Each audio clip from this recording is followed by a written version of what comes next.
We can be completely unaware of our surroundings. Did you notice the woman walking to her car? Or the guys chatting? The briefcase? The woman with the stroller? Did you notice the man following you? Awareness and prevention are your best options. But when violence is unavoidable, you must find your voice, find your fight, find it with us at the VPD Women's Personal Safety Workshops. Did you know that assaults against women are one of the few crimes that have not decreased in Metro Vancouver? Being aware of your surroundings is a vital component of your safety. Once a month, a dedicated group of female officers conducts a women's personal safety workshop for free and for women only. It's a program filled with life-saving information you've never heard anywhere else before. We invited Inspector Colleen Yee of the Vancouver Police Department to join us for a conversation that matters about strategies that allow you to survive in the presence of mortal danger. Conversations That Matter is a partner program for the Centre for Dialogue at Simon Fraser University. The production of this program is made possible thanks to the support of the following and viewers like you. Inspector Yee, welcome. Thank you. So you have gone and created a women's personal safety program. It's like a workshop. What led you to do this? What was happening that you said, okay, women don't have the necessary awareness or skills that they need to be able to get away from a dangerous situation? How it came about really wasn't how I or my team figured it out. It was actually the women in the community that sort of facilitated the organic development of the program. And then someone within the unit thought, wouldn't it be neat to have what they thought a self-defense component to it? And I was part of the tactical training unit, the unit that helps train our police officers on how to use force. And they approached me and then retired now Sergeant Clive Milligan to put together a quick sort of demonstration. After that program was done, afterwards, women stayed behind. They came and spoke to us. They wanted to know where they could get more of this. There were so many requests for this workshop. So a couple of us sat down. We thought, there are so many women making requests for this workshop so that they can educate themselves and empower themselves. How can we not try and address this need? And it was important that it be women, because we found that when we were teaching, a lot of women came to us from the community saying that they had tried other sort of self-defense programs before and attended different types of martial arts studios, but there was always this sort of intimidation of training with men. Mm-hmm. And also some of the programs that they've gone to, they were complicated and hard to learn. So our goal was to create a program that was utilizing concepts and movements, concepts that were easy to learn, movements that they already knew how to do. And that's how the program sort of evolved. And so to this date, since the official sort of creation of the program in 2013 till now, we've had almost 2,000 women participate. Wow. So there are clearly areas in the city where you're probably more vulnerable because you and a number of other potential victims are traveling at the same time or in the same location. Transit is a real concern, isn't it? And yet we see so many people with their face buried in their device these days that they may not even be aware of the potential threats that are around them. How important is it to look up, pay attention to what's going on around you, pay attention to the people who are around you? So what we've learned in sort of like predatory behavior is that when a predator or an offender is looking for a target, the most vulnerable time for a person is in that period of transition. So leaving point A to go to point B. Mm-hmm. That space in between is deemed as the most opportunistic time for target selection. So if you are, whether you are in transit as like the bus or SkyTrain, or whether you're in transit walking from your office building, school, or whatever, to the bus stop, to your car, to your home, that period of time when you're in transition is the most critical time to be situationally aware. That is the time when you do need to look up and see who's standing around you, who may be in a group with you, who's sitting beside you, who's driving in your neighborhood. And then once you acknowledge who those people are, then you can start sort of evaluating. Are they friendly? Are they giving off energy that causes me unease? That gives you the time to sort of formulate how you're going to behave in that environment of transition. So I've got to get you to hang on for a second while we take a quick commercial break. All right. We'll be right back. Sorry for the interruption, but I need your help. I'm asking you to support the show by becoming a patron. That means pledging $1 per show. Conversations is a unique program. There's no grandstanding, no arguing, no yelling. Instead, I sit down with people who have unique insights, specialized knowledge, and experiences that inform and enlighten. And we do this on an incredibly limited budget with a very small crew. Well, this is my office and it's where I edit the show. And then once it's ready, we give it away. You know, so many different websites around the world are carrying the show, but they get it for free. They don't pay us. So I'm asking you to pledge $1 per show by going to patreon.com/conversations that matter. Thanks. We want to keep producing conversations, and with your help, we can. Now let's get back to the show. So how important is it to pay attention to that instinctive reaction to being uneasy? How many times have you ever got onto a bus, a SkyTrain, you're sitting in a auditorium or any place of mass gathering, and someone walks in the room or sits down beside you or stands beside you, and they give you that creepy, crawly, heebie-jeebie feeling. Yeah. The hair on the back of your neck stand up. That feeling is nature's essential gift to us for survival. It alerts us to that something is not quite right. It may not be life-threatening, but something's not quite right. And we encourage people to trust that, what we call a gut instinct. Trust that feeling that nature gave you that alerted you to that something's not quite right. And then if you're feeling that you need to move, you move. If you feel like you need to look, then look. You talked earlier about target selection. I mean, it's almost as though you're bringing it down to like the cold facts of you've got a predator and you've got a victim, and they're picking a potential victim. What is it that they're looking for? So it's very primal, whether it's human beings or whether it's animals in nature. When a predator, again, for lack of a better phrase, because again, we're bringing it down to the essential elements of nature here. Predators look for what we call an easy target. And that may include elements such as age, size, health, awareness. If you can imagine, if you ever watch those wildlife movies or wildlife shows on TV, and they're shooting in on the watering hole at the Serengeti, say, you see all of these sort of herd animals around the watering hole, and on the periphery, you see all of the predatorial animals. And those carnivores are looking at the group of animals that are at the watering hole, and what are they looking for? They're looking for the animal that is, well, who they perceive they can outstrength, they're stronger than, they're faster. Likelihood of them getting hurt is minimal because no one wants to get hurt, and whether they're paying attention or not.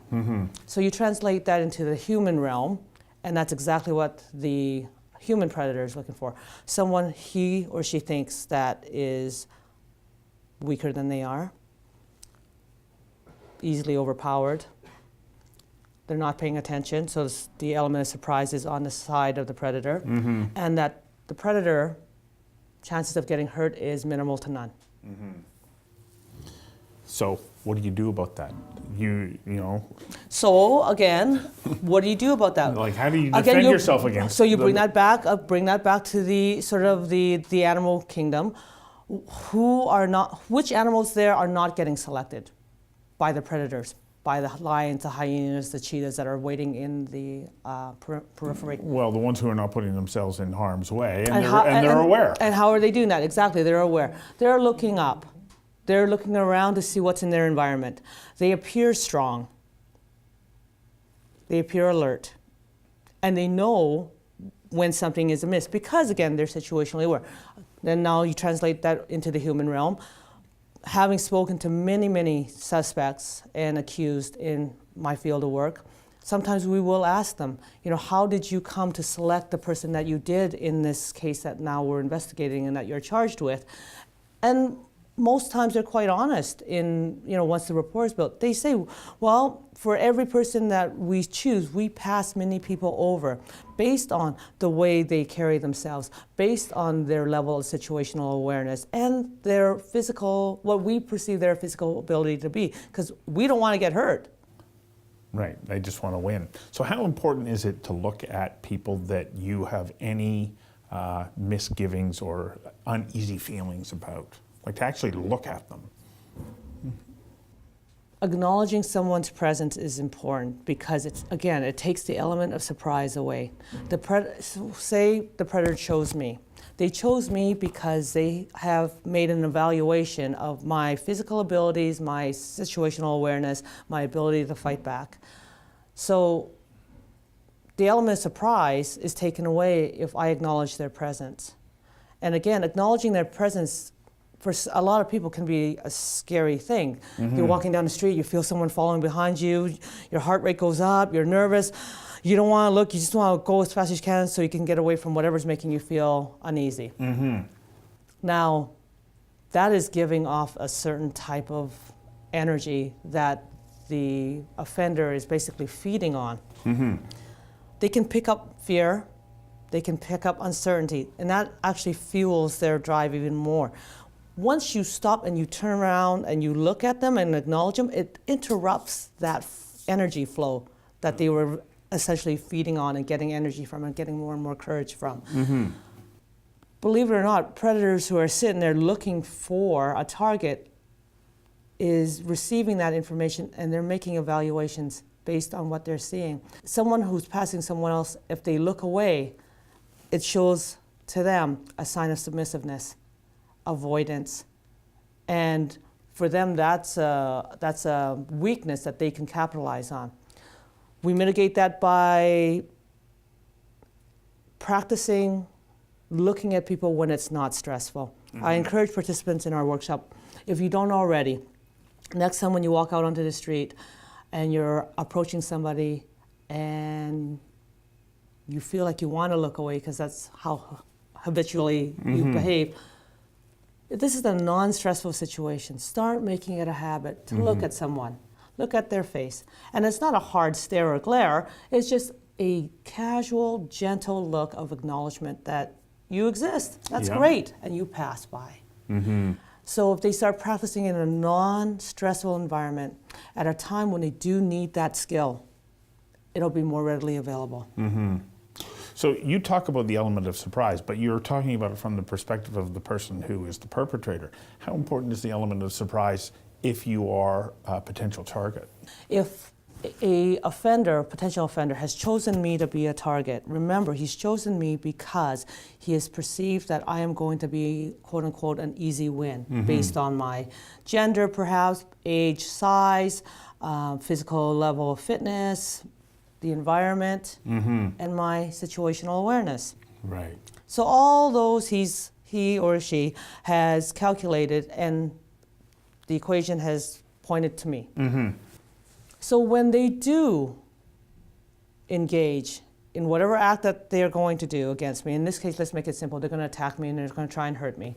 The last thing they're going to expect is that I am going to utilize concepts and tools that will protect myself. And in protecting myself, causing them injury, causing them to change their mindset to worry about their own sense of safety.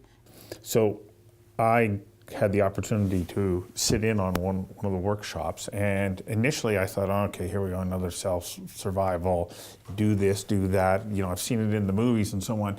This isn't like that at all. And I walked out of there feeling more empowered about being able to protect myself than anything that I had ever experienced.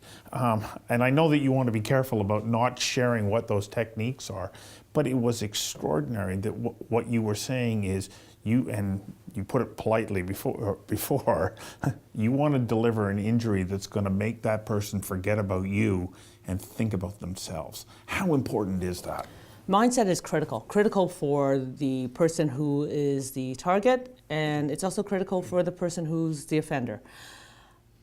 The offender's mindset is they have a goal. The goal in this case, and just to also clarify, Stu, our workshop deals with the type of violence that is unavoidable. But on the spectrum of violence, we deal with the extreme end of violence in our workshop. So the kind of violence where the offender's sole goal is to seriously hurt me or kill me. So the concepts that we teach, the mindset that we encourage for people to develop is to deal with that extreme end of violence, not the other stuff. It's not robbery. You're not being polite, you're not playing by the rules. Yes, because it's that extreme end. We're talking where your life is in absolute danger of grievous bodily harm or death. So when we talk about mindset, the mindset of the person who's perpetrating that crime, that's their goal. If their goal is to seriously hurt or kill me, I have to survive this, win this. The only way I can do that is I have to change the mindset of the person who wants to harm me. If dialogue is not going to work in this case, if everything that I've tried is not going to try to stop this person, the only way you can change a person's mindset whose sole goal is to hurt or kill me is that I have to change their mindset by getting them to think about their own safety, their own sense of well-being. And the only way to do that is we have to create a debilitating injury that is not sustainable.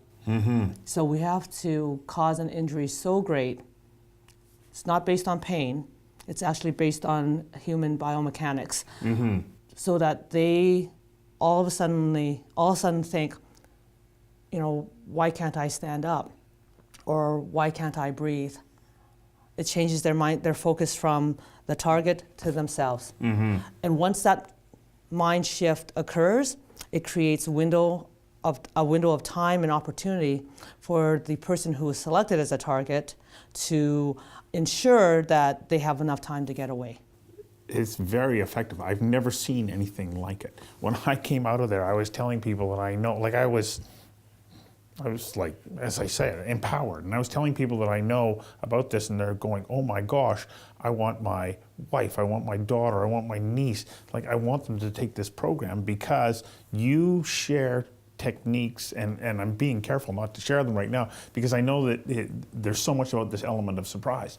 The thing that I found interesting is, and you don't have to be big to be able to deliver the kind of injury that you're talking about that can ensure that you survive. Do you start hearing back from people who have now been potential victims and the techniques have worked? Our goal, again, when we started our conversation here, was I wanted to ensure that the concepts that we taught were easily learnable and retainable, and that relatively anybody can do it. So we've had over almost 2,000 women now partake in this, and we've had several participants come back to us now with, for lack of a better phrase, testimonials of their experience after having taken our workshop. One of the there's two that come to mind in particular. One lady was a survival sex trade worker in the downtown east side. And our workshop was offered through one of her life skills program.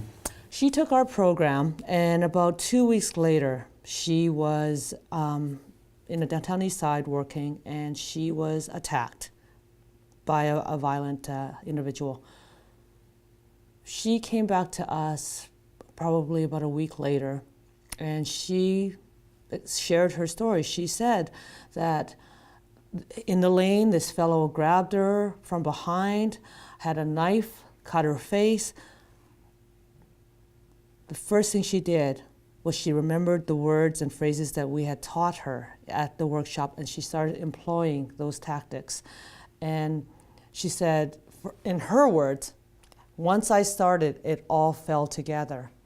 And she did this and she did that, and she was able to get away safely. And that's after just attending a workshop. This was a 2-hour workshop, Yeah. which said to us that what we were teaching was actually practically working. Yeah. For these people who have had no sort of previous martial arts training or tactical training whatsoever. And she was a smaller lady too. And so once we heard that testimony, a bunch of us sat around, we thought, you know what, it's good. The concepts that we're teaching actually are getting employed properly by these participants, again, with no training. With no, and physically not, your stereotypical martial artist. No. However you envision that. Yeah. So we knew that what we were teaching was, it was righteous. And again, for our instructors, all the instructors on my team, they've all been in real fights. It is, so when we teach these concepts, we know they work because we've either employed them or we've seen it employed and we've seen the results of it. But now to have regular people who were at the hands of potentially a violent crime, use it and then come back and tell us how successful they were, really invigorates us. Yeah. To know we're doing what we're giving there. What we're giving is actually working. So, I was impressed at how simple and elegant many of the moves are. As you say, they take into account biomechanics. So be aware, move to avoid, have a plan, and then know how to carry it out. Know how to carry out your plan. So if you do have a plan, yes, you need to sort of practice that plan in your head. Because like in sports, if you practice something in your head, your body doesn't realize it's not doing it. So when you do really need to do it, the marriage of that happens easier. Also, if you believe that something is not quite right, you're feeling something is not quite right, someone might be giving you, again, that gut instinct of uneasiness, you feel like you're being followed or someone looks suspicious, don't hesitate to call the police. This is what we're there for. We want to show up and determine whether this is a safe environment or not, because we too are in the business of prevention, not just catching them in the act. It was the most extraordinary few hours that I spent watching you share these tips and techniques that I think can go a long way to ensure that somebody will survive what is potentially an incredibly violent or deadly incident. So thank you very much for coming in and sharing that. You're welcome. Yeah.